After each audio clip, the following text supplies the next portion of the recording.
I'm your host, Matt Miller, and welcome to Season 2 of You're Still Doing That? If you love the podcast and want to see it continue, go to www.yourstilldoingthat.com and leave a tip.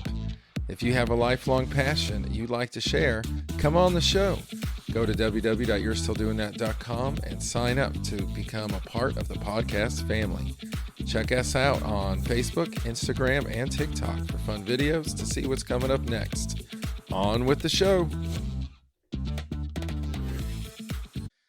Welcome to the podcast, everyone. Today I'm talking video game history with Mr. Jed Shaffer. He's the co-host of First Gen Gamers podcast, where he and Ashley talk about video game history. Welcome to the podcast, Jed.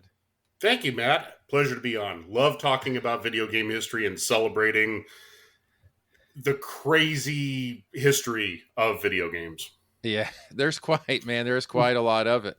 And we get more and more by the month, it seems like now. Look, Jed, looking a little bit at your bio, you have twin boys. I have twin daughters. Those are my oldest two. So, ooh. So we So got you a know, little... You know the twin struggle. Yeah, my twins are 19. How old are yours? They just turned 18 in April. Oh, okay. There you go. Similar. Mine are they just ripped out. Are yours... Did they graduate or graduate? Were they seniors? They will be graduating in the fall. They had some COVID set them back. Yeah. So, they'll be graduating. They have to do like a semester in the fall, and then they'll be good. Yeah. Here, I'm going to pause real quick. Let me fix my light. It seemed dark for some reason. Okay.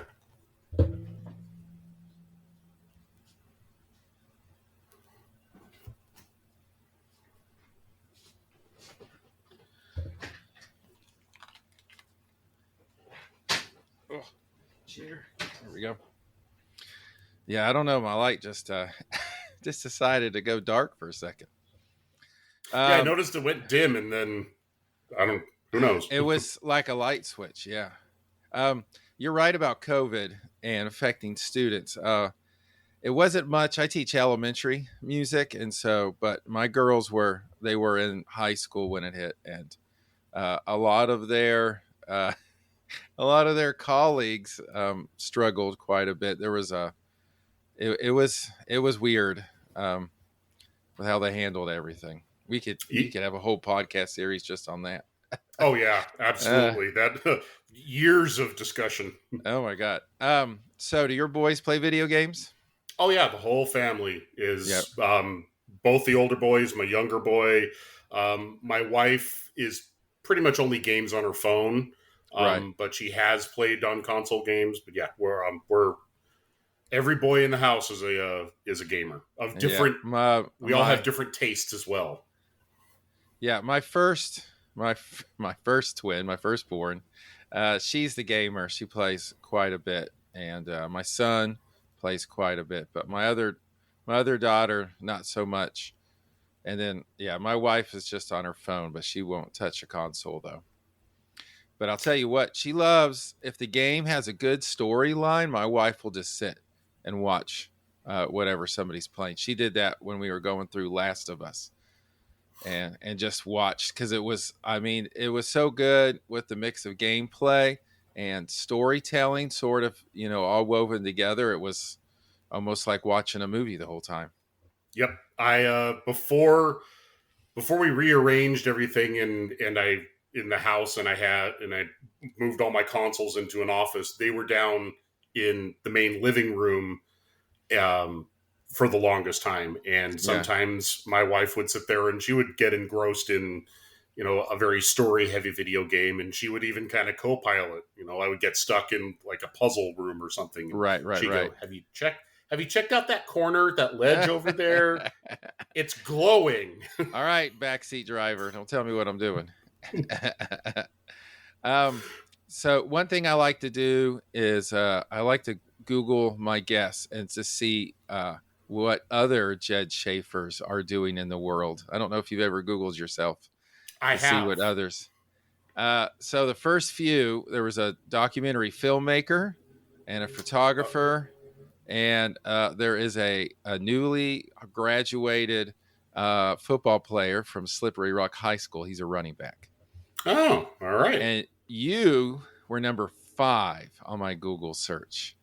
So congrats on being like on the first page. Woohoo! Yeah. I went through myself today and I don't know how many more choices. I kept hitting. I never did find me. There's so many Matt Millers, as you might as well call me John Smith. There's a ton of us out there. Yeah, I have the benefit of having an unusual spelling of my last name and an unusual first name, just straight up. So Right. Yeah, but I was like, wow, he's number 5. I was like, what do I got to do to get like just in the top 10? It's like I'm gonna have to do a lot more because there's a Matt Miller that's the spokesperson for the State Department or Department of Defense, and there's a Matt Miller on ESPN. He's an NFL analyst, and those two jokers, they're like the top 4 things that come up. It's just all their stuff. I was sitting here going, I know a Matt Miller. Where do I know a Matt Miller from? Probably I think ESPN. Yeah, I think that's it. Yeah, he's got a podcast with ESPN. He's an analyst, so he's on Sports Center and shows. He pops up during NFL season. Yeah, man. So I was like, well, I got to do a lot more. I have to hopefully get famous for good reasons and not bad reasons. And my name will pop up. I can attribute mine to having a couple of podcasts and for having written for a wrestling website for about a decade. Right.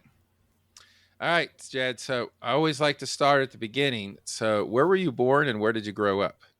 I was born 1977 in Oregon, little tiny town called West Lynn. It's just a suburb of Oregon City, so in the northwestern area. Grew up there in Oregon and in that surrounding area for about 24 years. Wow. Met my wife in 2001 over AOL Instant Messenger. Oh my goodness. He was matchmaking before it was popular. Yep. And it was a random find too. She found me. It was just one of those, back in the day when you would find a profile and you would just chat someone up for, for the fun of it. When there was no rules. Yeah. And one thing led to another. We first talked in March of 2001. I came out to visit her in Michigan in June of 2001. She came out to visit me in August of 2001, where I proposed. I moved out to Michigan the next month. Wow. Been here ever since, about a half hour north of Detroit. Well, when you know, that's for sure. My wife and I, we were high school sweethearts, so we've been together for for a little minute, but before the dawns of the internet. So that's probably what saved us. So let's talk about your podcast a little bit before we get in the games. You're not new to podcasts. You've done a little bit already, but your current podcast is called First Gen Gamers. Yes. What made you decide to get that one started? So, obviously, I'm a lifelong gamer. I've been gaming since the early 80s. I follow a lot of video game media as dedicated gamers tend to do. And one of the things that I noticed that was really common, whether it was website or whether it was a YouTube channel, a lot of content revolves around lists, which is not uncommon to any, movies, music, fashion. Top 10 lists are right. The current, it's the currency of journalism on the internet. Yeah. But what I noticed was that a lot of the lists gravitated towards the modern. So if you said top 5 action games, it would be like God of War, Tomb Raider, Last of Us, and then thrown in there at the end would be like, and Castlevania. Yeah, right. And the old man in me was like, but there's so many good games that this is overlooking. There's so much history, and you're celebrating like the last decade. Yeah. And so that got me thinking, and I came upon the idea of the best way to represent history would be, rather than going a top 5 or a top 10 list, would be to pick a topic, but go console generation by console generation. Yeah. So if you say best action game, start with the second generation, your Atari and your Yep. Intellivision and stuff like that, and pick one from that generation, and then move on to the next, and then Yeah. and so on. And that, I find, that gives a more broad view of history. It gives more of an opportunity to find some hidden gems, some things that may have been overlooked. And as I was developing it, I was like, do I want to do this as a YouTube channel? Do I want to do it as a podcast? Do I want to write this? And podcasting just became the what I felt like was the best method, because I could Yeah. debate Yeah. it with someone. Yeah. Yeah. That's great stuff. And your episodes are great. I love all the stuff you and Ashley get into, your co-host. What can listeners expect to hear on one of your episodes? It's all, I mean, we never get heated. It's friendly banter, because this is, I mean, even if the topic is negative, because gaming isn't always a positive thing. Right. There's definitely darker moments or just failures or whatnot, but nevertheless, we are always looking at video game history from start to finish. And when we nominate a game, so the format, we whatever the topic is, I'll pitch my idea, Ashley will pitch her idea, we talk about it a little bit. We don't like settle on which one's better. It's just more of a, here's our pitches. The listeners are inclined to, if they want to email us or follow us on social media and comment on it, that's perfectly Right. Right. welcome. But it's friendly banter. It's giving a couple of nominees and justifying them, not just going, Super Mario 3 is the best platformer of the Yeah. Nintendo era. It's, why is Why is this right. nominee? Try and, some of it's going to be emotional, some of it's going to be subjective, but if there's objective things that we can bring to the table, we try and bring that too. It's the topic really dictates a lot of the course of the conversation. Right. Yes. If you are a fan of video games and you like hearing other people talk about video games, and not just the current ones, but back in the day games as well, First Gen Gamers is your place to go to get all that good history and maybe learn some stuff you may not have known beforehand. How often do you and Ashley post up episodes? So Ashley has been having some challenges with recording, so we haven't had a regular schedule since she came on yet. But her runway is going to be cleared here very shortly. I think at the start of July we'll be able to get on a regular schedule, and the plan is to have episodes every 2 weeks. All right. I love it, sir. So let's start getting into some video games here. So this is going to be fun because you sound like you're going to just destroy me with your knowledge here.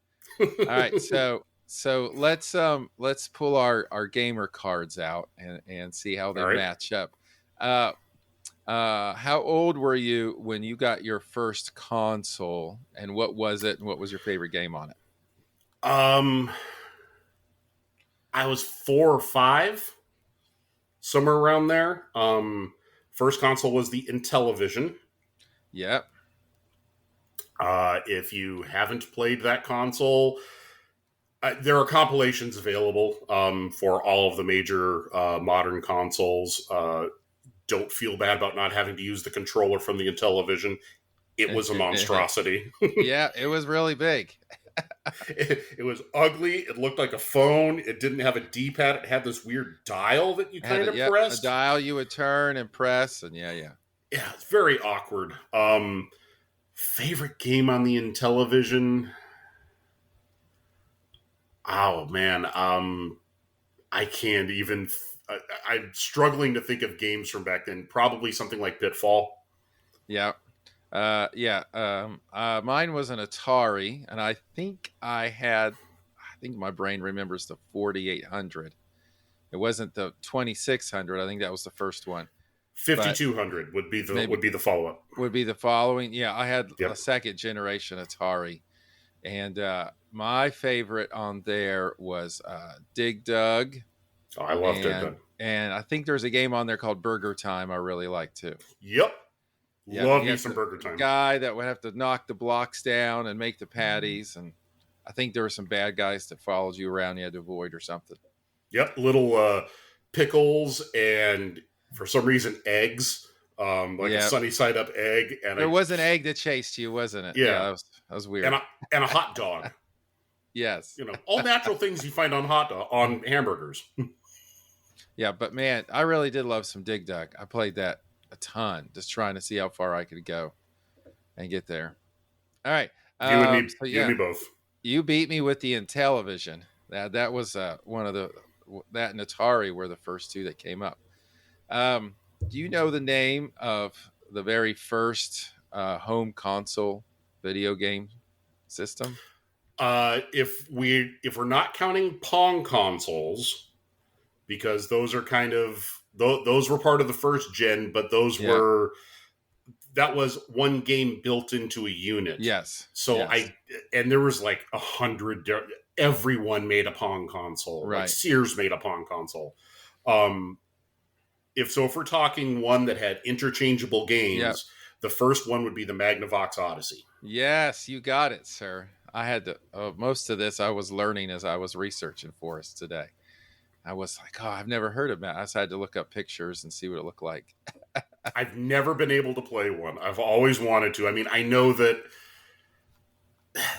video games are weird in that, like, when you compare them to anything else, the medium, not only does the art form grow, but the medium in which you use it changes. Like Yes. movies are movies. Yeah. You could watch Jurassic Park and you could watch a Charlie Chaplin movie and you do it the same way. Same. And Yes. they both come out in the same, you know, the input and the output are both the same. Video Yeah. games aren't. No. So Yes. the Odyssey is like so prehistoric and so different from anything that came after it. It's like cave drawings compared to Leonardo da Vinci. It's Yes. so archaic.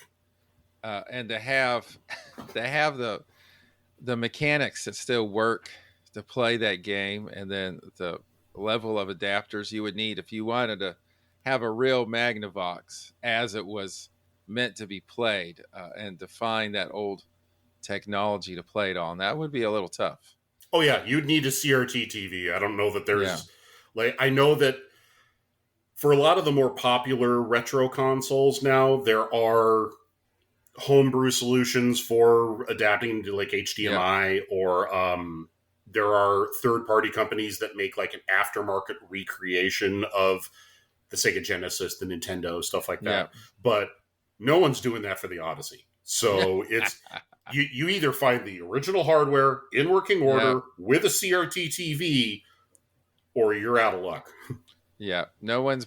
I haven't heard of anybody bringing those games back and putting them on a little pocket system for you to play at home. No, and if there's an emulator out there for it, I mean, Yeah.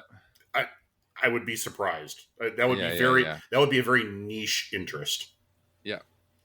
All right, so that's basically what you sort of had, Atari and television. I also came across a system called, is it Coleco? ColecoVision. Coleco. Oh yeah, I just can't read. Yeah, there it is, Coleco. Those were all about, but they got destroyed in 1985 when Nintendo came out Mm-hmm. and just smashed everybody. My neighbor down the street got a Nintendo. I lived in California at the time. I'm in North Carolina now. But his parents got him a Nintendo. And when I saw Duck Hunt, my mind was just blown. I was like, what? You can point, you can shoot, and it works? How does that happen? That's magic. I had a buddy that got the Nintendo the year that it launched, 85. I didn't Yeah. get mine until 86. I made so many excuses to go over to his house. Yeah. To, I was play, like that too. Yep, to play Duck Hunt, to play Mario Brothers. Yeah. His parents got him the $179 deluxe pack, so it had Rob the Robot. I didn't know that one. Yeah, it had. So he had what was the game that came with it? I think it was Gyromite. Yeah. Um, he never wanted to play it. I was like, dude, just set up the robot one time. I want to try this. He would never Right. set it up. Man, they did have a lot of like adaptive controllers for different games too. Nintendo did that first time around. There was a bit, if I remember right. Oh yeah, they Yeah. video games just went so crazy. The business exploded so fast, and everyone wanted to get a piece of the action. So they were everyone, so many different tech companies, toy Yeah. companies, um, random companies that you wouldn't think had anything to do with video games were trying to get in on the action. So you had stuff like the U Force, which kind of looked like electronic battleship, and you Yeah. theoretically like punched in front of it and it was supposed to sense your movement. It didn't. It was No. terrible. Yeah, I bet Uh, so. the Power Glove, Oh, legendarily. I remember the Power Glove. Yes, that looked awesome, but it was probably awful. Oh yeah, Yeah. it is so unresponsive. Yeah. Um, FSA. there was one controller called the Rolling Rocker. Yeah. Um, do you remember Pogo Balls? Yes. It Yeah. looked Oh like no, now I know it. I remember it now. Yes. yeah, looked like a pogo ball that you stood Yeah. on and you rocked back, you rocked forward to move up or forward, down, left, right. It Yeah. was so like it became an exercise toy. It was Yeah. just it was They were terrible, trying to make haptic suits before they even knew what those were. right? All right. Yeah. Mine was 87, I think, when I got my Nintendo. My parents, they moved us out here to North Carolina, and I think they felt bad with that culture shock from going from Los Angeles to a small town in North Carolina. They blanketed me with presents. I was like 11. I remember that year. I was like, I was like, what is this? I was like, I legit almost asked them if they were getting divorced because it was that many gifts down there. I was like, what's going on? That never happens. Oh, yeah. But that first Nintendo, I played the mess out of it. Did you play through and finish Mike Tyson's Punch Out? No. Oh, Not only did I never finish it, I wasn't able to beat Mr. Sandman until my mid 30s. oh, that was like the hardest thing. I would get to like, I don't even know who the fourth guy was, but that was about, if I got to the fourth guy, I was doing good. What's really interesting is to watch speedrunners. Yeah. You go on YouTube and watch a speedrunner of Mike Tyson. I saw somebody doing that. It's crazy. Yeah, the people who do that have broken down the game into such a Yeah. fine science. Like they are frame perfect with their movements and their timing. They know that one punch, I want to say the right punch is one frame shorter than the left punch. So if Yeah. they're going for speed, the right punch is better for speed running because it saves Yeah. frames of cumulative over time. It is amazing to watch them like, Uh, but also at and the that's same what, time, yeah, at the same time you go, you could have put that time into something else. right? But now those people, man, they can make they make a living off of doing that and doing it live on any kind of social media and stream it. And Yep. people watch. It's crazy how all that's kind of shifted around now. Um, after Nintendo, we had Sega in 1989 that came out. That's where we got Mortal Kombat and Sonic the Hedgehog. Mm-hmm. Came from them. I never had Nintendo. The very first Nintendo was the only system I owned until I was an adult. My parents, we went back. We only had the 1 year of Mega Presents, and after that, it was down to the bare minimum. So I would have to go to friends' house to see other systems and other games for the longest time. But I remember Mortal Kombat just being shocked at like the finishing moves. That was crazy Oh yeah. for the The day. the blood code. I think it's Mm, ABBACAB, if I'm not yeah, mistaken. Had a Genesis, got it. It launched late '89. I got it Easter of 1990. So within 6 months of launch. yeah, yeah. Then we got Abs- Loved it. Mega. Absolutely loved it. Yeah, loved it. It had a lot of hits on it, especially Sonic. has such a long following to it. For the 2D consoles, I was gonna say for pre 2000 consoles, even Yeah, because I think that's got like a nice clean delineation point that you can make. The consoles after 2000 are just of a different yeah, breed. They're yeah. more refined. The ones before that were more experimental and honing the craft. Um, for pre 2000s, Sega Genesis is my console. That Your is, go-to. yeah. I mean, there's a ton of games on NES. There's Yeah, good games on the Atari. There's good games on other systems of that era. But usually, if I'm feeling in a retro game mood, my brain first jumps to Sega Genesis. it's this.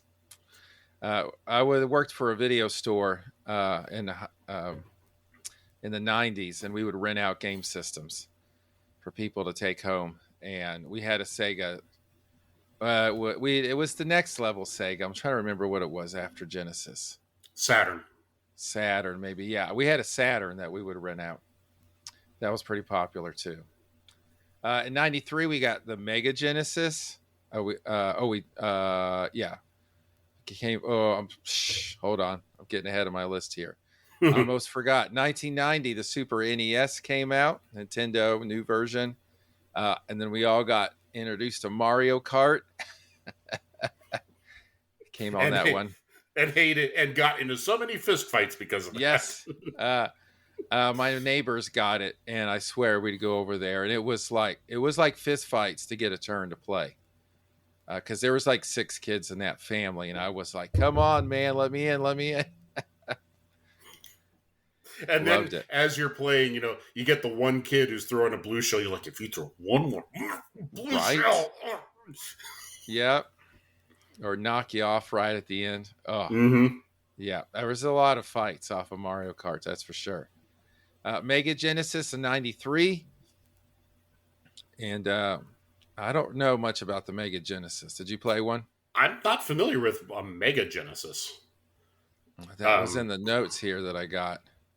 But yeah. then in '95, though, we got PlayStation, Yep. CD games, loads better graphics, more complex, longer playing games, and it took over the market by storm. I remember the video store PlayStation was by far the leader in games we would rent out.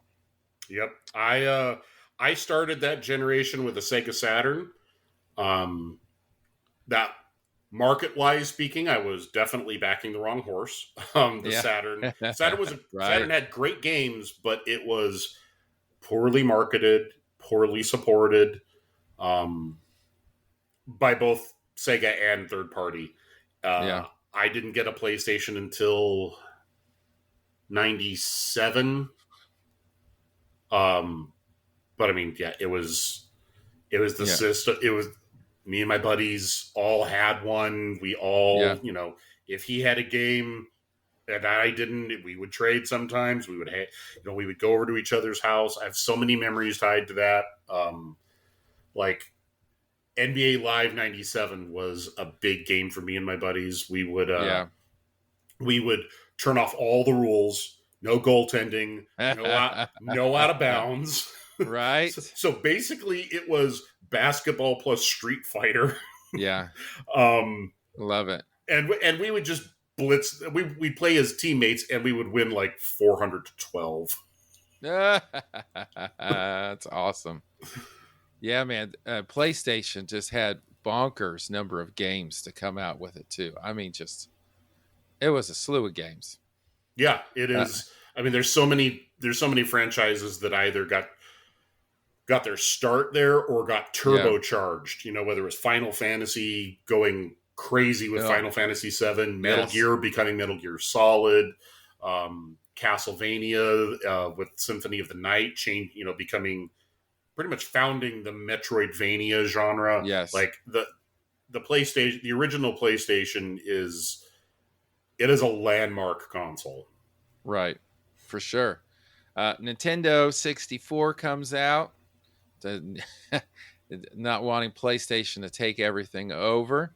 Uh, GoldenEye was their flagship game for that. I remember playing a ton of GoldenEye in college because at '96 I was in college then. Yeah, we played a ton of GoldenEye. That was a big one for sure. I couldn't play GoldenEye. Something about the perspective and when they would move, there would be like tracers Yeah. or like or like mouse trails, kind of. That game made me motion sick, so Oh my goodness. yeah, I couldn't play it. My problem is it was like the first game that would split your screen into four, which was Mm-hmm. great because you could play with buddies. But uh, most of us had small screens, right? The big, it wasn't the dawn of the big screen TV like everyone's got a huge thing now. So we're all like on a 13-inch thing, all huddled up, and you got just a little square It's like trying trying to to play. look in it. Right. It's like looking at a matchbook for a video game Yes. screen. Oh, right. So it was fun, but yeah, not a lot of other games did the split screen stuff until later. I think just because of that same reason. Now I got Yeah. my notes. Go ahead. Yeah. It was. It only did that split screen co-op thing only lasted for so long, and partially because the internet would eliminate the need for it in about 6-7 Uh, years. yeah, yeah, pretty much. And then I got next. There wasn't much going on. That was sort of 64 and PlayStation sort of riding the market till '01 when we got the Xbox comes in. Microsoft decides it's going to jump in there and get a little piece of the pie. And first, online play with Xbox. Yep. Um, and I remember that being huge. People getting Xbox and playing with folks from wherever. Uh, Halo, the flagship game for that.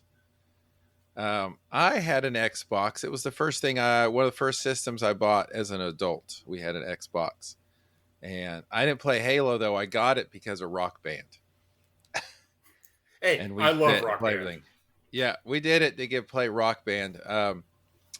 I was teaching high school marching band, and at the end of the year, when it's like exam time, but it's marching band. We're not taking exams in marching band, so kids would come in. I had them bring in game systems, and we'd set them up around the room, and people would play. But we played Xbox on the big projector screen I had in my room, and we'd put Rock Band up there, and the band would all get around and take turns playing. And I thought that was so great, so much so that I had to get one for my house and get it with the family. We still have our copy of Rock Band 2, one of them, Yeah, for the Wii. I think over time we downloaded something like 80 additional songs. right. We even tried. There's a challenge called the Ultimate Playlist where you have to play all whatever it is, 82, some Yeah. 90, whatever, all the songs that come on the disc. Yeah. You have to play them all sequentially, no pausing. That's forever, man. Yeah, That's a long concert. we failed. Yeah, We got 3 or 4 songs away from the end, but we had friends over, so that we were like cycling out. You taking know, turns. There you go. yeah, because this person's throat gets tired, this person gets tired Yeah. playing the drums. You gotta freshen up. But people just started Now, falling do asleep you because still it was like have three. the It equipment was for Rock Band? Yep, down in the basement. Yeah. I don't know how many of those the drum pad setups like are on the side of the road, people tossing out and cleaning out. Right. Thing is, It, if you go to a secondhand store, they go for quite a bit of money because a lot of people did just get rid of them. So yeah. there's not as many of them as you think they were. A Guitar Hero guitar or Rock Band guitar, or the drum set, you're looking like $100 a piece. Yeah. Yeah. They're not made anymore, so you got to deal with what's left out there, man. There's a limited supply. Yep. All right, so Nintendo comes out with the Cube. It's been a minute since they had a new system. I don't think the Cube was a big hit for Nintendo, if I'm trying to remember. No, it was Yeah. actually as of now, it is their second lowest selling console. Yeah. I remember at the video The store, we GameCube's didn't got a do a lot of great cubes. library. No, Yeah. Nintendo made several mistakes that generation. It wasn't strong enough to keep up with Xbox or PlayStation Yeah. 2. They went with a proprietary media format that DVDs were really starting to explode at that point, and not embracing DVD technology was Yeah. just That set them stupid. back. Yeah, Yeah. That it set them was. back. So they just made some design choices that handicapped the capability of the system, which is a shame because the system's got it's got a surprise. It's one of those libraries where it's not deep, but it's wide. Right. It's not 2,000 games strong, but the games that it has, the ratio of knockouts to bad games is way in favor of the knockouts. There's so many great games on it. Yeah. The Xbox 360 comes out and proves its online play. Oh, I skipped over one. After the Cube, PS2 comes out. And what's great about the PS2 is you can play all your old PS1 games on it. That was very Mm-hmm. smart. Yep. Very smart by them. Uh, and so that continues its run. Uh, Nintendo comes out with the DS, and they've had the market on the portable gaming for a minute. Then the DS was super. Well, the Game Boy was good. I didn't put that on here, but the Nintendo DS was very popular. Mm-hmm. I had a ton of high school kids that had DSs all the time getting taken away because Oh, they I bring them believe it. in. Absolutely Try believe it. try to bring them in and play in the middle class or something like that. Yeah, Yeah, if you look at console sales charts, if you take handheld consoles into account, the DS and the variations thereof, the DS, the DSi, yeah. the There's a lot. 3DS, and the 2DS, all of those, um, the DS is either the second best selling console or the first best selling console. I can't Yeah. quite remember, but it it moved so many units. It was ridiculous. Yes. Yeah. Cheaper than a regular at home console, but could play just probably about as many games as well. Super Mm-hmm. popular. Yep. And you could buddy up with them too, if I remember right, too. The DSs, you could hook them up or something with a friend or something and play side by side. The first Man. DS, I think, required a link cable. Yep. After that, starting with the DS, the revision that was the DSi, that was when they introduced online capability with them, and you could just link them that way Link them online, that way. Yeah. and from then on, that's all you needed. You could do game share with that. So like if I had a sports game and you didn't, and we were sitting right next to each other, you didn't need it. You could play as second player without it because it shared the game, quote unquote, Nice. just by you linking up to mine and sharing the game. Nice. That's smart too. Smart too. Yeah. Xbox 360 comes out. Better online play wireless controllers. That was probably a huge selling point for that. Call of Duty, the flagship game for that in '05.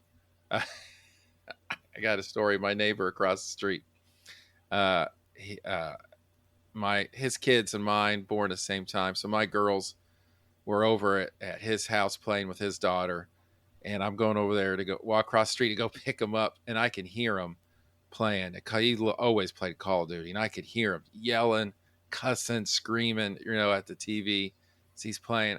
I'm knocking on the door, and I can see in, and he's just on the couch. He's, shaking his fists and yelling at people. And I'm knocking on the door. And finally, I just walk into the house. The door's open, and he's on the couch. He's got no idea. I'm standing right behind him. And I look down the hall, and there's my kids playing. I'm like, all right, time to come home. He has no idea what's going on. I'm literally like 2 feet behind him, just right there. That's he never even knew we came and went, man. He had no clue.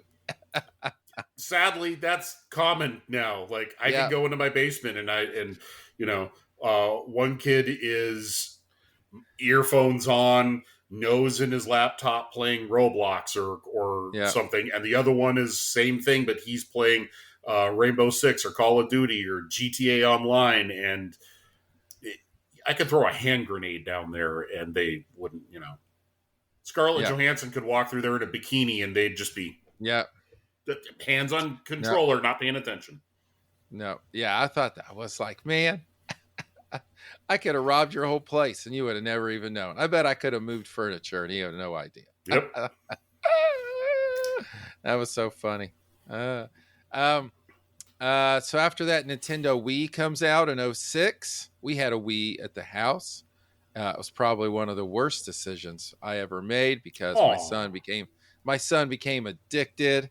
And the Wii had this feature. Well, you could like talk to people through the controller, whoever you were playing with online, and he'd get so mad at other people. I ended up having to just take that thing away, man. He could take it. I but remember. we did but we did enjoy. My girls would play on the Wii games. It was like sword fighting with the controller. Oh, I thought my daughter was going to punch a hole in the TV screen because she was every time she swung she'd get a little closer, and then she was right there at the screen. So the first time I tried a Wii, um, a buddy of mine he had managed to score a Wii launch day. Wow. He comes over. He's like, "Hey, I've got something. I'm gonna come over. I've got something to bring over. Something you're gonna be interested in." And pops out the Wii. I'm like, okay, cool. Let's give this a Yeah. try. And so we plug it in, and all he's got is Wii Sports, which Yeah. is not a knock on Wii Sports because that game it's still Yeah. No, it's infinitely great. playable. Yeah. And so, this is the first time playing with motion controls. We don't Yeah. know any better. So they're over at our house 5-6 hours, and we played that Wii for probably 4 or 5 of it. And Yeah. when we don't know any better about the motion. So when we're playing tennis, like we are making a full motion to serve Yes. or to swing. Yeah. When in bowling, we're bringing the arm all the way back and throwing it all the way Right. forward. Baseball, we're full pitch Yep. motion. By the time we were done, my wife and I could not lift our right arms. Right. So tired. We were like, how did we get tennis elbow from playing a video Right. game? It It's wasn't it wasn't too until much exercise. yeah, it wasn't until later that we learned that you could just flick with the wrist and Yeah, you you would just get the do it. same effect. But I mean that there's no fun in that. It's fun No. to do the full motion. And we had Just Dance, us and the family. We'd all do the dance moves together. There's a fun video of me. We had a neighbor over and we're having a dance off. Pops up on Facebook every year. Those were good. We did enjoy the Wii, but we did have to wind up taking it away. That I never could figure out how to turn off that online talk back and forth thing. That was nuts. PS3 comes out the same year as the Wii. And they had a free online network. You didn't have to pay to use it, but I heard it was terrible though. Oh yeah. At the beginning Yeah. it was not good. Yeah. When you had to pay it, it took a long time for it to get to the level that Xbox Live was. Right, right, right. But PlayStation's still coming out with the killer games: Assassin's Creed, Far Cry, Red Dead Redemption, all with that, all knockout still, game after game after game with that system. And then that was in '06, and then there seems to be a little sort of calm before another system comes out. I've got Xbox One in 2013 comes out, and now you can do live streaming with the Xbox One, which is brand new. Uh, and storage space as well, I guess, was an issue because I got on my notes that you could store a ton of games on it as well. So Because I guess on PS you didn't store games on like on those. They were all discs or cartridges. But was the Xbox One the first one you could like download and store a game on? No, let's see, the Xbox 360 had a hard drive. The PlayStation 3 did. The Wii had a very small library that you could Yeah, expand, or yeah, a I hard drive. remember. You could expand it with an SD card. Um, those would be the first ones. But then, yeah, the next generation, like Xbox One and such, that's still a problem that's going on today. Is that consoles release with far less memory than is really practical for a video Right, right, game right. console. I mean, Yeah, even the PS5 and the Xbox Series, whatever they're called, um, they still launched with, considering the size of games now, they launch with yeah, not nearly enough memory. yeah, yeah, yeah, yeah. Well, that makes you have to what buy their cloud or something. I'm guessing there's got to be a purpose to it Either that, for or sure. you get like external memory expansion. Yeah, for sure. And the Xbox Uh, and the Xbox One had other problems launching because um, Microsoft tried to put in a number of policies that were very unpopular. They wanted the console to be always online, or else you couldn't play it, even if it wasn't an online game. what? Yeah, you can't do Yeah, that. and not online, and even single player. Like you're playing Hmm. just Assassin's Creed by yourself. They Right. wanted you to have an online connection. They also had instituted a policy that, or they were going to, where you couldn't, once you put the game in your system and loaded it, there was a file that was associated with that disk that it checked for it. And if it didn't find it, it wouldn't let you play that game, Oh, that's stupid. which meant that you couldn't loan the game to a friend and you Yep. couldn't buy used games. Yeah, that's stupid. Sony dunked on them so hard at that Yes, they. year's E3 with Yeah. how to share games with your friends. And it's got a guy, he's holding a game, and he just turns to the other guy next to him and hands him the game. It was, in that one moment, it was a bullet in the Xbox One's head. Like, it just, Yeah, I bet so. it was so embarrassing. Yep, PS4 comes out that same year. VR capabilities. Mm-hmm. Hit us. Have you done any VR gaming? I have not. I have not done that yet.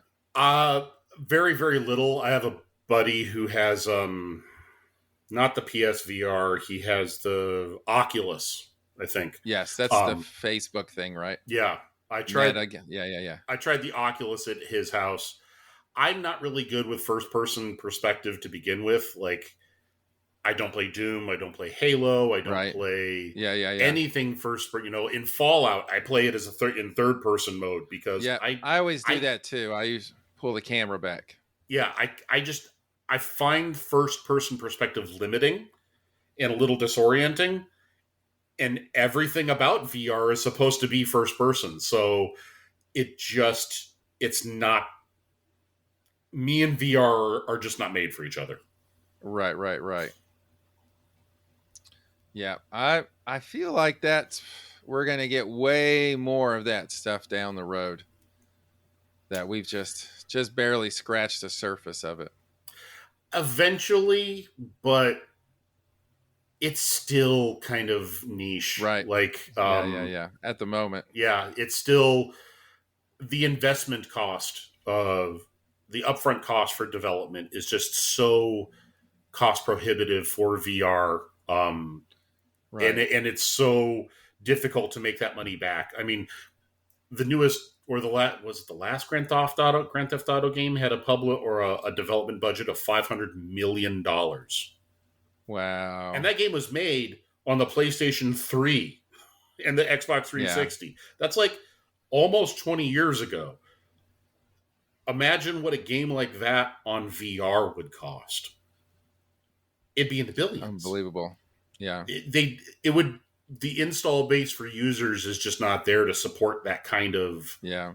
that kind of budget and that kind of return on investment. So Will it grow? Yes. It's going to take a long time. Yeah, it'll take a minute. That's for sure.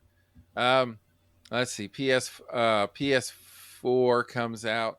That was the system that kind of reintroduced me to gaming. Was the PS4. Uh, my son, we got one for Christmas, and that the whole family just sort of would like if he wasn't playing it, other people would take turns using the PS4. That was the one that got me back in. The game that really did it for me was Ghosts of Tsushima. I've not played that yet. I need to try that one. Oh man, do you need to try that one?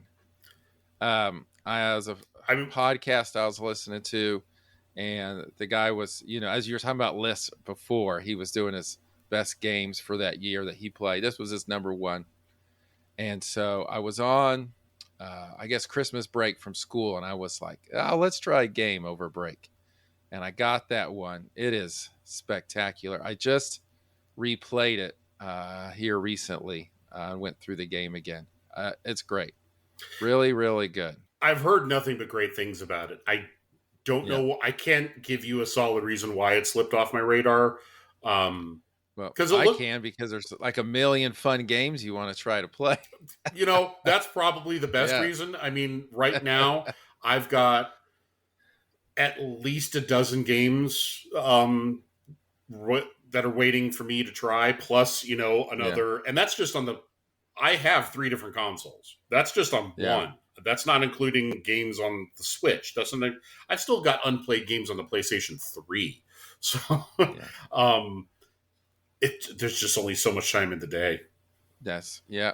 That's for sure. And I'm the kind of guy that I won't flip between games. If I'm playing one, that's what I'm playing until I knock that thing out, man. And I'll just play it until I finish, and then I go to another game. I can't toggle back and forth. I I do a variation of that. So there are certain games I have that I call my drop-in games. Games where I can just bust out a round, play it real, play 15, 20 minutes, Yep. play a half an hour. I don't have to have story commitment to a story or to a narrative arc. It's just like Diablo 3, Yes. WWE wrestling, Yeah. NCAA football, things like that, where I can drop in, play, leave. Nice and Yeah. easy. Those are always in circulation for me.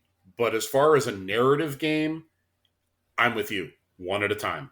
One at a I have to time. focus on that one because if I try and split my focus, I'm going to lose track of one, or I'm going to get the control schemes mixed up. That's what I'll do. Yeah. Get the control schemes mixed up. Yep. Yeah, for sure. I remember, uh, like Ghost of Tsushima, played that, and then I jumped to something else, and the controls were all different, and I was like, I'm done. I'm not playing this lame game. It's I'd spent so many hours and days on one. I was like, it's too fast to switch to something else. I need a break. Yep.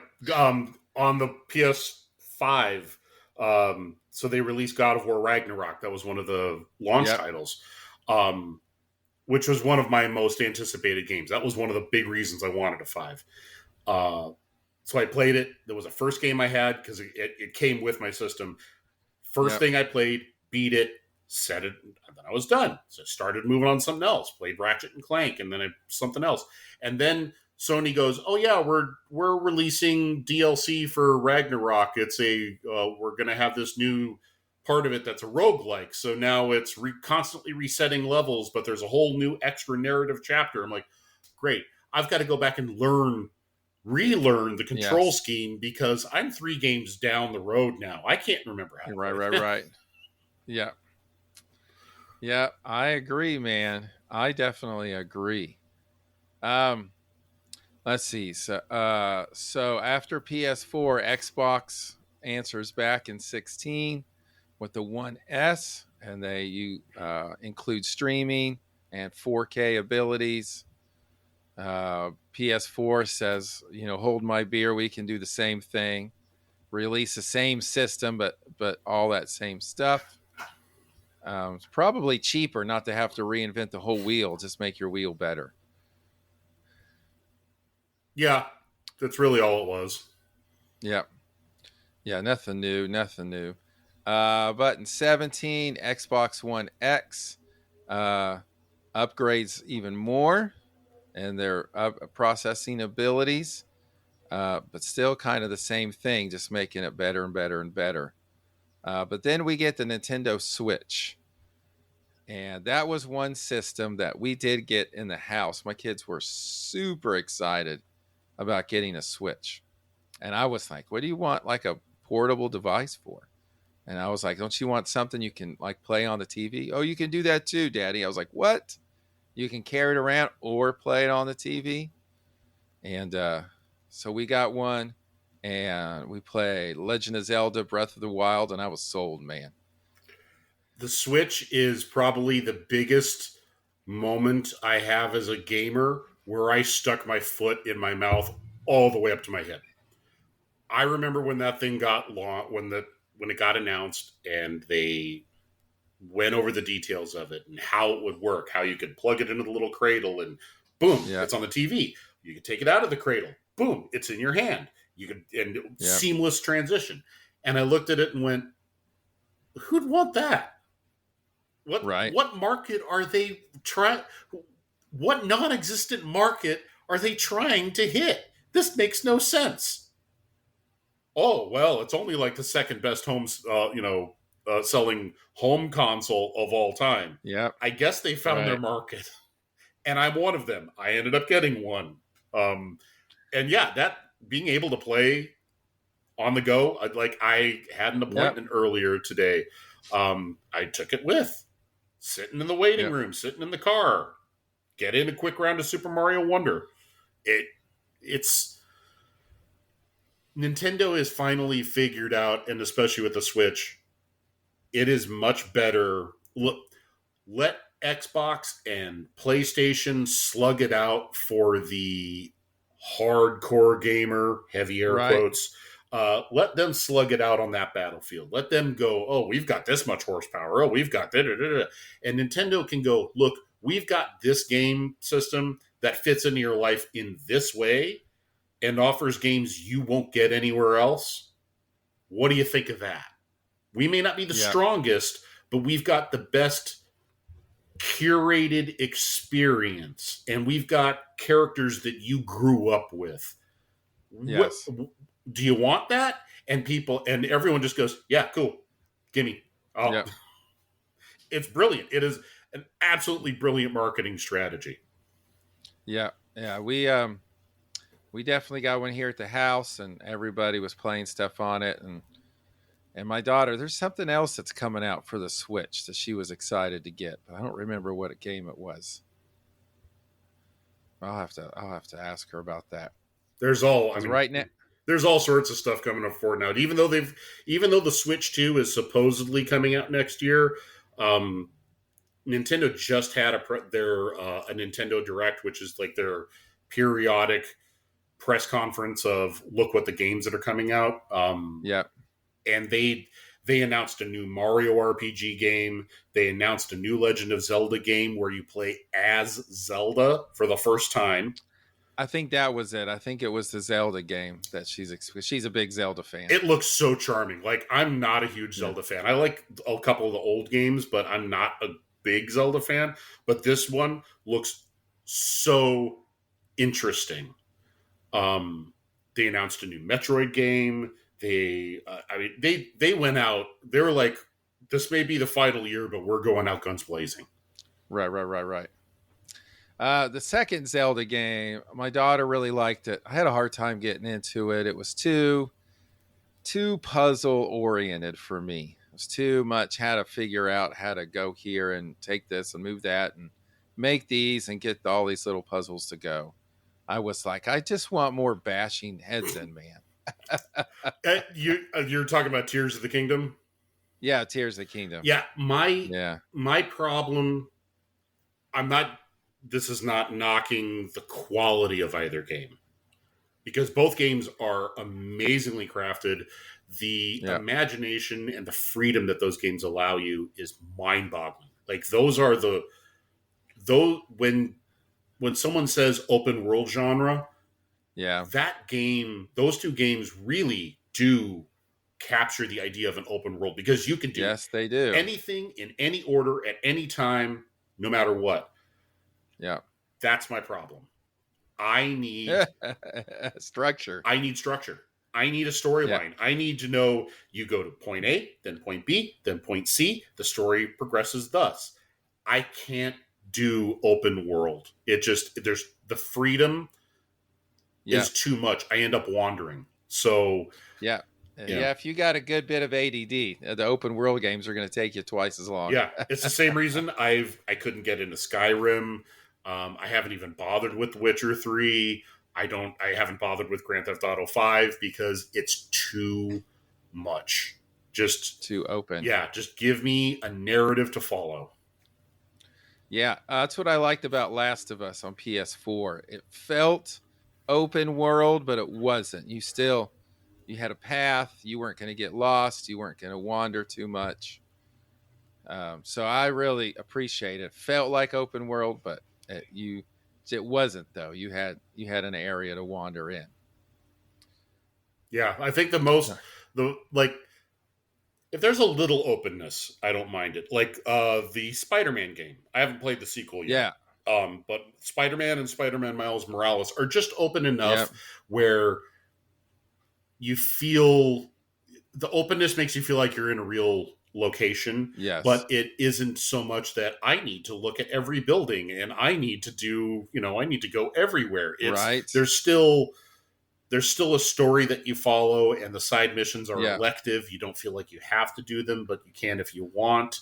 But it's not, here's 300 side missions. yes, It's yes, it's here's 4. right. Here's your main storyline, and then there's these 3 side things you can do. Yep. I really love Spider-Man. That was a lot of fun. I haven't played the second. I've got the second one, but Oh yeah. like I said, I got to do it. I can't. I got to finish one before I start another. Yeah, Spider-Man 2 is next on my list. I'm working on a game right now. I can't start Spider-Man 2, same as you. I can't start that one Yeah, until I finish the one I'm working on. So, yeah. And then last in 2020, PS5 releases, and it's got all kinds of stuff added onto it. Besides being the fastest loading console, you got your mic is no more. You don't have to wear headphones. It's right there in your controller. It's got all kinds of wireless stuff going on, and we have 3 PS5s in the house, if you can believe that. I never thought I'd see the day but we've got my daughter, my son, and myself all have one. So there's no sharing. I've got a PS5. My kids have PS4s. My youngest got my PS4 when I upgraded. And he's perfectly happy with it right now. He's not like, oh, I need the 5 because frame rate or whatever. He's just like, I've got a PS4. Right. Awesome. Right. He's a lot of stuff to play. He hasn't played yet, probably. Yeah. It's his first PlayStation. So he's over the Yeah. moon with it. The older 2 want to upgrade, and we've told them they're $500 consoles. You're 18. Yes. Go get a job. Go get a job. Yep. Yeah. My daughter bought hers. She works. She bought one. Wait, no, I take that back. Me and her sister bought her one for Christmas. We split the cost for that. And my son, yeah, with that one was that was a Christmas present too. That was like a grandparent combo kind of gift. And then I just bought one myself because that's what I unfortunately do too much. I just get something because I like it. Yeah. Same, every console that I've had, like the last console that my parents bought me was the Sega Saturn. I was about turning 18. That was a Christmas gift. After that, I have bought every console, or my wife bought it for me for Christmas, Right. or as a gift of some kind, which still comes back to me buying it. It's just she's spending the money. Right. So, Yeah. So I don't feel bad telling them, no, you go get a job. You go do it. Yeah. Go get a job. I love that. Yep. So what do you think is going to be controllers in the next 10, 15 years? Where do you think they're moving to? What do you think's the next big change?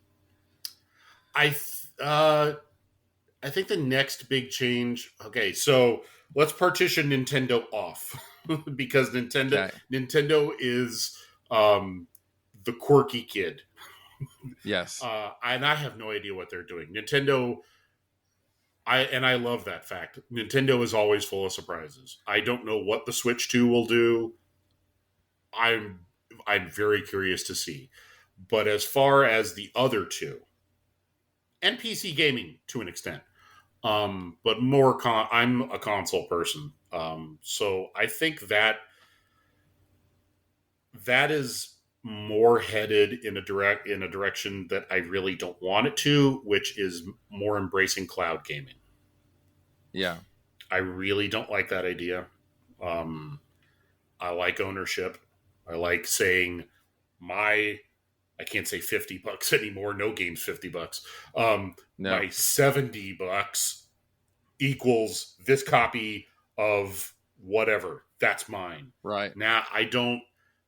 I get the appeal of something like Xbox Live, $10, and you get a Netflix of games. Yeah. If you have the time to play all those, hey, good for you. I don't. It's not a value proposition for me. But I see the value in it for people who can make the most of it. But I don't like the idea of games moving towards that more and losing tangible ownership. Right. But Yeah. Sort of a subscription based gaming. yeah, but unfortunately, I think that's where it's headed. Well, I think they know they'll get more money that way because somebody might save up for however long it takes to pay $70 for a game, and they can only do that every once in a while. But you can pay $30 or $25 or $20 a month every month, and you can Mm-hmm. have access to all kinds of games Yeah, like a and Netflix. I as a business from a business standpoint, I totally get it. It is casting a wider net. It is lowering the price Yeah. point. Completely understand it from a business standpoint. It's just something I'll never be able to embrace. I will. Well, I will. it's the same thing with like CDs. Like I threw away all my CDs. I was like, they're all on my phone. I don't need a physical CD anymore. Music is now cloud based. I'm so old school. Yeah. Here's my iPod. No, nice. I I love it. I refuse to stream music. Yeah. I want to buy the album. I want to have the album on something where I Yeah. can go. Okay, I want to hear Nirvana right now. Boop. There smells like Teen Spirit. That's Yeah. just again, it's a tangible thing. Like I don't have streaming audio. I don't have an e-reader. Right. I just like that physical connection. Yeah. But I think you're right though. That's where it's all moving in that direction. Yeah, and I admit fully, I'm the dinosaur in this. I'm the Yep. Luddite. It is what it is. World's going to change whether I want to or not. Right. Everything moves. All right. So that was a good going through the timeline. Let's do a little fun questions. What's one of your favorite old games? And I mean like 80s games. What's one that you remember that this was like your favorite thing to play way back when? Oh, I'll um, tell you mine. Mine was Timco Bowl. Was a football game mhm. on Nintendo, and I don't know what it was about that, but we would play Timco Bowl forever. Okay, so mine is also a foot. I'll go with a football game as well, actually, because it's even though there's probably a lot better, more classic games, a game Yeah, that I can play over and over mindlessly and just to have a lot of fun with it is called Mutant League Football. it sounds It fun. was on the Sega Genesis. There's a remake of it that came out about 6, 7 years ago. Um, it's so there's trolls and skeletons and robots and superhumans I and love it. aliens and werewolves, and uh, you can win a game by killing too many of your opponent's team Yep. players, and they have to forfeit because they can't field a roster. Um, the ball can be a time bomb. There's fire Nice. pits that people can fall in. It's cartoonishly stupid fun. Yep. I love it. I love it. What was your favorite console to play? Pre 2000 Sega Genesis. Yeah. Just so many memories tied to that. So many classic games tied to it. Post 2000 for like the 3D era, PlayStation 4.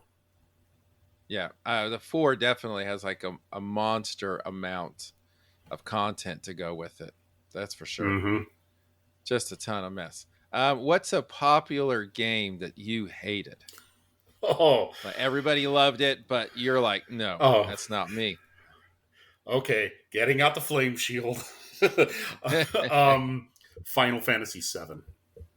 Final, yeah. Well, I mean, 7. There's like Final Fantasy 236. There's all kinds of versions of it. There is. I got I got lost in Final Fantasies. We in college, my buddy was just he loved Final Fantasy, and I was like, which one is this? And he was like Final Fantasy 4. And then he was playing 5, and it didn't seem like much later. He was playing 6. I was like just one after the other. Yeah, seven's a very it's a very wordy game, and it's tiring how much how it's a wall of text that you have to read without anything going on the Yeah, screen to like get you into it. uh I know that Final Fantasy VII fans love the graphics. I think all the characters look like Popeye. They'll have like they'll have like these stick the bicep area, that part of the arm is a right, stick, and then the forearm right. looks like a balloon. Um, Uh, I never cared about the love triangle. I was annoyed about, oh, they killed Eris. Oh, it's so sad. Okay, yeah, well, that plot twist was done 7 years ago on Phantasy Star 2, and it was done better. yeah, There's so many things about Final Fantasy VII that just drive me nuts. Even the fan base, like, just won't. They treat the game as this precious idol. It's like it's just a game, guys. right, right, right, There are right. games that I love. I don't build a religion around them. Tell that to Star Wars Oh fans. dear God, no. Oh, oh. For me, it's not necessarily a game, but I have issues with anything that has like real life violence in it, right? Right. If it's like real people, real violence, like, it looks like every real violence. There's no kind of fantasy. Those always seem to bug me a little bit. So I don't really play any of those. But I mean, that didn't stop me from playing Red Dead Redemption 2. And that's kind of, Well, but that's I guess it did Rockstar. bother me Rockstar because puts it so because it was much. old. Rockstar puts so much into creating a world, so I get where you're going with that. Yeah. Like I I had the open world issue struck again with Red Dead Redemption 2 for me. It was too much freedom, but I appreciate the amount of work. Like when they went so far as to make the horse's testicles shrink up during the cold, like There was you've put so many yeah, details. they went into overdrive with the level of details with that game, and I could see that kind of papering over the realistic violence of it, because it's Yeah. just everything else is so immersive, and it's the old west. Like Yeah. that wasn't the land of Oz. Right, right, right, right. What do you consider the hardest game that you finished and completed? What do you think was the hardest one for you to get through? Without question, Ninja Gaiden on the original Nintendo. Ninja Gaiden. God, that game took a year of my life. of practicing and Ah, refining and repeating levels over and over again. And when I finally beat it, I set the controller down. I'm like, that was an amazing game. I'm never playing that bleeping thing again. I consider it among uh, my, even to this day, and I mean, I beat that thing 35 years ago at least, yeah. late 80s. That's still probably among my top gamer achievements, was being able to put that thing to bed. Nice.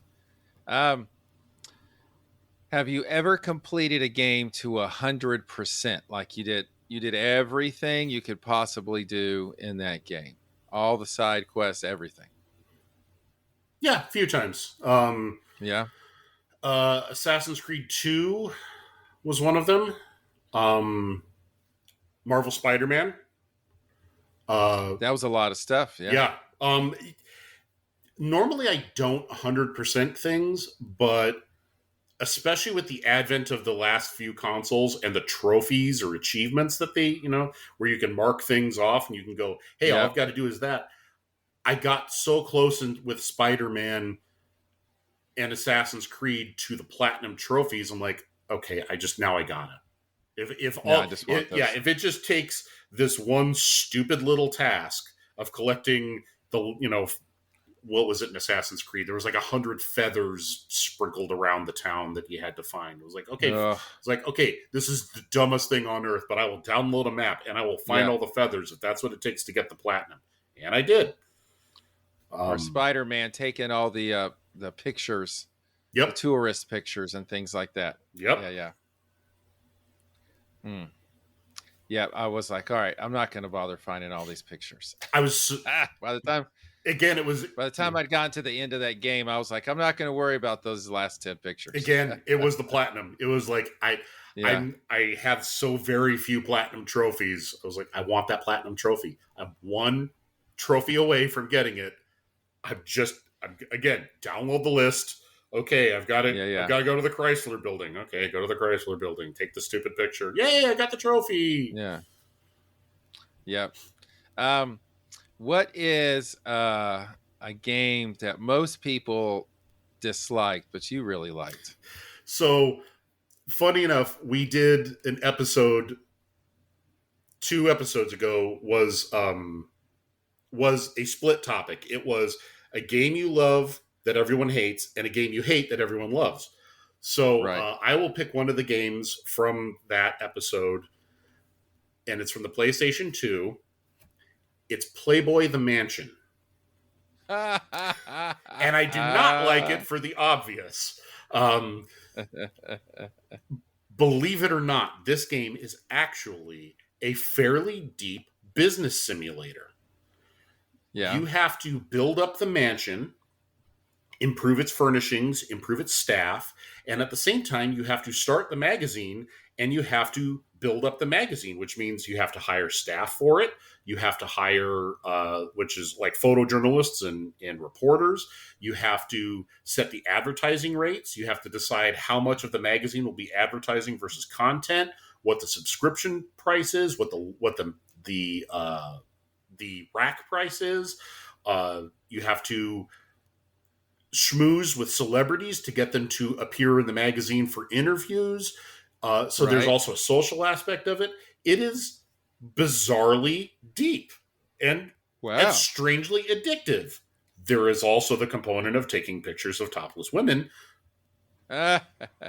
Whatever. I'm Right. not 14. Digital boobs don't do that. Don't, that's not a thing for me. It's just a function of the game. Uh, The it was in the year of PlayStation 2, though. That's for sure. but yeah, oh yeah, back then I was like, wow, nudity in a video game. Right. But yeah, it is a lot better than people give it credit for. Its biggest its biggest notoriety, or it's notorious because of the name, and people wouldn't know it if it wasn't that. But it wouldn't be any, like, if it was Time magazine, no one would care. No, the game would have sunk without trace. No one would. Yeah, yeah, Yeah, yeah, yeah, it would yeah. have just been a fart in the wind. But by being Playboy, it gave it more notoriety, but it also gave it a stigma. So Yes, that's for sure. I don't. I don't. I'm trying to remember if that game. We had a lot of PS2 games, a lot of ones, a lot of twos at the video store. I don't really know if there was a remember if there was a Barbie mansion. There were so many games on that wall.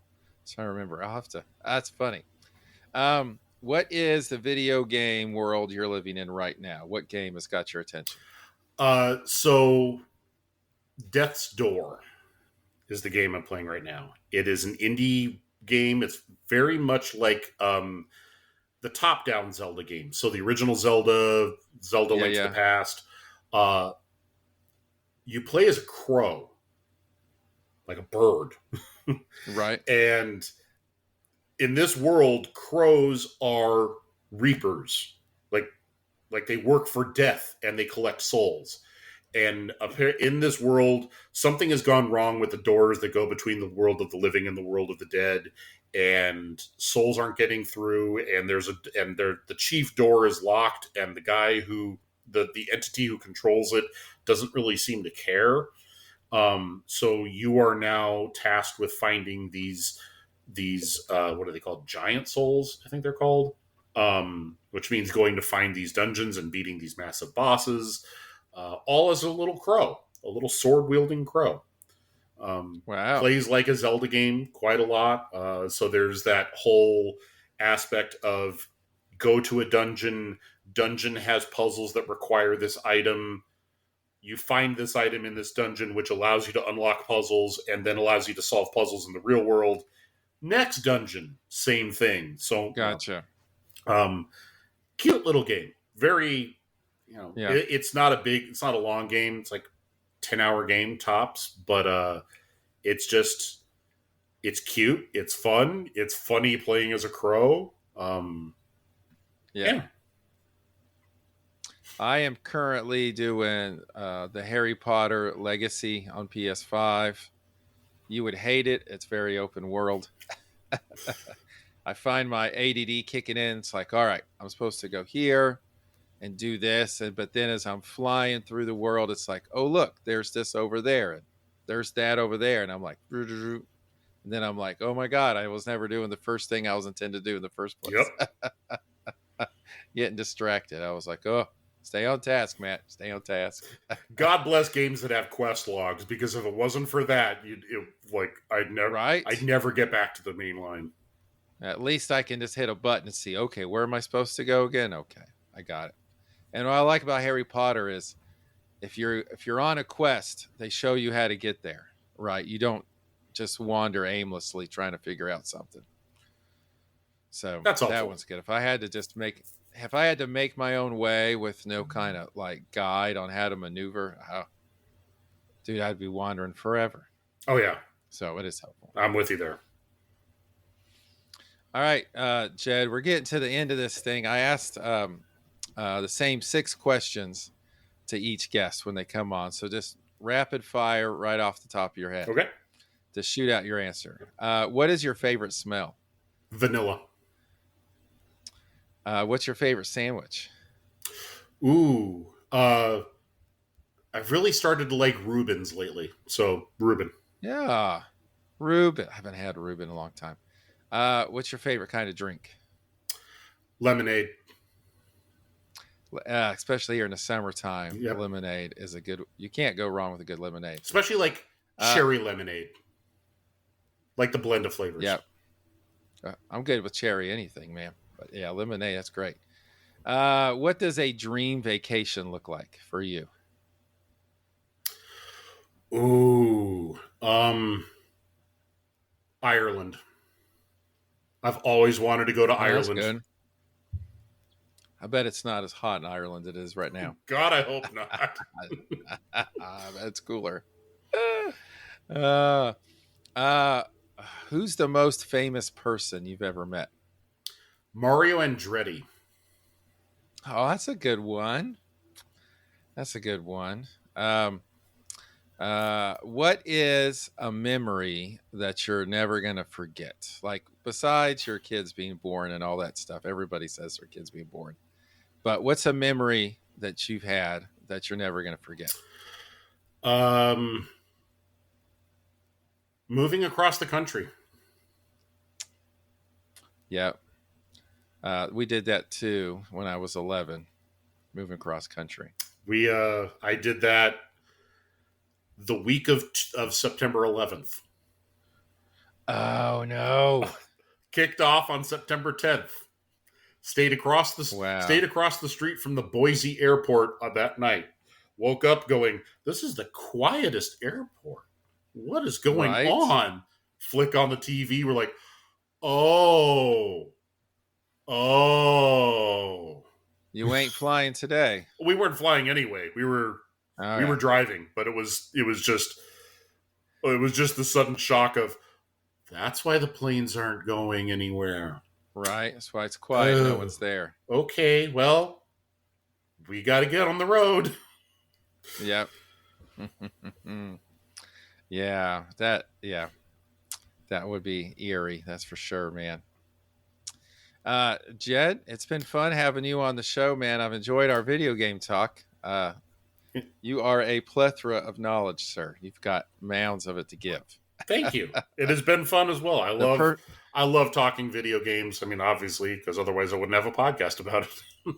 Right. I was about to say, you are the best person to have a podcast of games. You know your stuff, sir. And if I ever get any questions or need reviews, I know who to email now. Sounds good. I'm always available. Right.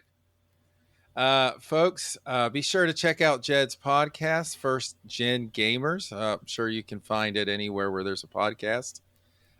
You can look them up. If video games are your niche, they are a good podcast to find. You will enjoy it. Remember, folks, find out what makes you happy and get to it. There's a lot of life out there to live, so make it a good one. Be kind, be nice, be good. And everyone, have a good week. Thanks for coming on, Jed. Thanks for having me. Thanks for listening to You're Still Doing That. If you love the show, check us out on our website, www.yourstilldoingthat.com, and leave a tip. You can also find the podcast on Facebook, Instagram, and TikTok.